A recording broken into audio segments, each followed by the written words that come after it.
you saw very clearly. Let's just everybody come. Yeah. Let's start. Nothing has happened. Nothing has happened, sir. Let me finish. Sir, today,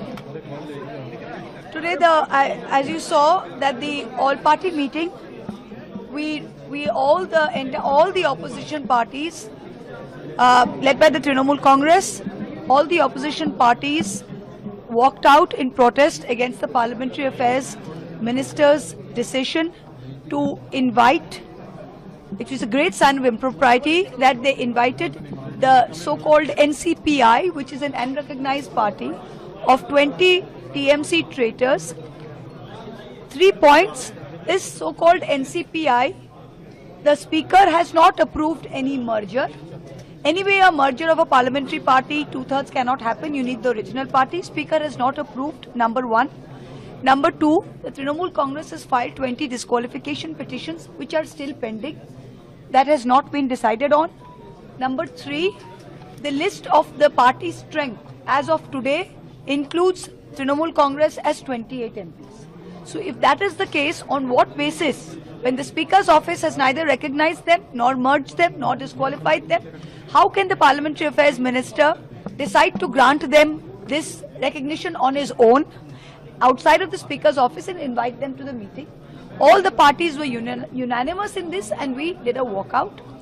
Inside the Parliamentary Party Affairs meeting, when we went back, the all-party meeting, all the opposition parties raised a few points, which was across the board. The first was the issue of the paper leaks, the NEET, where there have been over 152 paper leaks in the last 10 years. About 8 crore students have been affected. This was one issue. The second issue we raised also was the illegal arrest and detention of Sonam Wangchuk today from Jantar Mantar, and the fact that there has been no outreach on the part of this government for this peaceful non-violent protest, and what is it being held under. The third point that we raised, which the Samajwadi Party also was very strong about, was the issue of the loot in the Ram Mandir. And crores of devotees, Hindu devotees across the country's emotions are tied with the Ram Mandir. Not only has been an organized loot in the Ram Mandir, now we find that such loots are also happening in Badrinath and other Hindu places of worship, where people go and offer offerings, and that sanctity of that has not been protected, and there is deathly silence from the Prime Minister and the government. This Ram Mandir was inaugurated by the Prime Minister, if you remember. The Pran Pratishtha was done by the Prime Minister. Now when such a big thing has happened, how is there silence?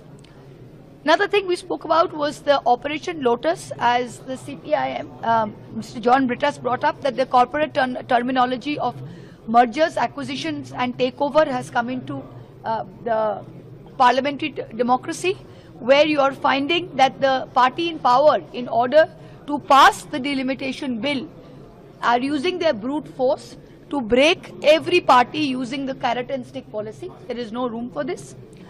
Also on ethanol E20, when worldwide we see E5, E10 and cars are manufactured with that, especially in India, where most people struggle to buy one car in their lifetime, and majority of cars on the road are over 5 to 7 years old. How is their engines are not compatible with this high grade of ethanol? How is this possible? And we also spoke about using the ED, the Enforcement Directorate, as a tool to cripple opposition parties. So these were the basic points raised by everybody at the party.